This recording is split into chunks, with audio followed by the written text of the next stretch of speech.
Welcome to saving a file by emailing it to yourself. By the end of this video, you should be able to attach a file to an email, address this email to yourself, send it to yourself, and access the attached file by opening it from your email inbox. First of all, why would you need to do this? The main reason is that when we email a file to ourselves, it saves the file to our email account, and we can access that file from any computer with internet access. This is useful if you don't have your flash drive with you, or you just want to make a backup of your file, just in case you lose your flash drive. The first thing we need to do is to save our file somewhere on the computer. The desktop is usually the easiest place to do so. For this example, we will quickly make a Word file, but you can do so with any type of file. Open Word. Type a few words. Test, test, this is a test. Click on File. Click on Save. Choose the desktop. Name the file Test File. And click on Save.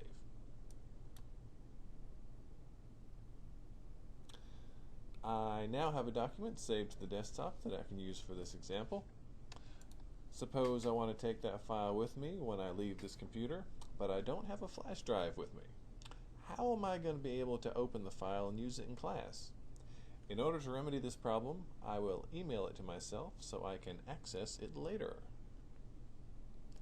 The next thing we need to do is to log into our Zimbra email. We can do so by going to www.southwest.tn.edu and left-clicking on Webmail in the upper right corner of our page. In the username field, we type in our username.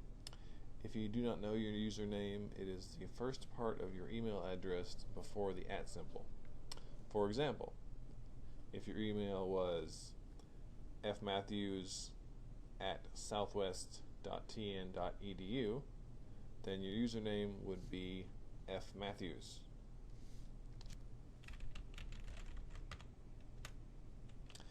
And your password is your email password.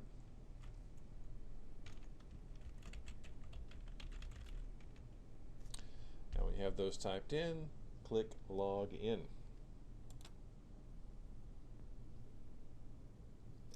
Next, we need to compose a new email. To do this, click on the New button in the upper left. This brings up a new blank email. Now we need to add our attachment. To do so, you need to click on the button in the middle of the options bar. At the top of the screen that says Attachment, it has a paperclip symbol next to it.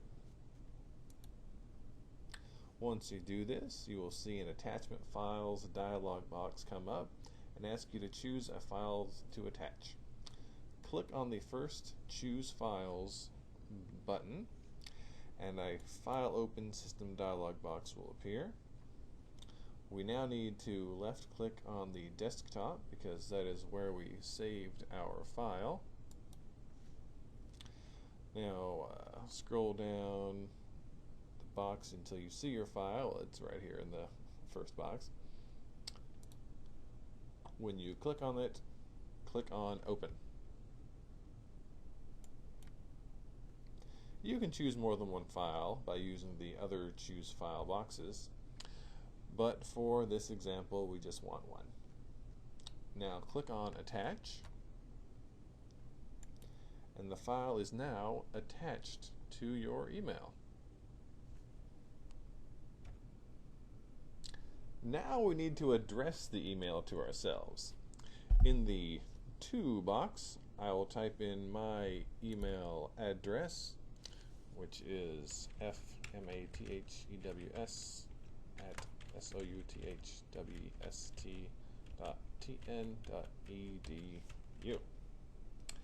Next, it's not necessary, but it's a good idea to put something in the subject line of the email that describes what the file is. I will type test file for lesson.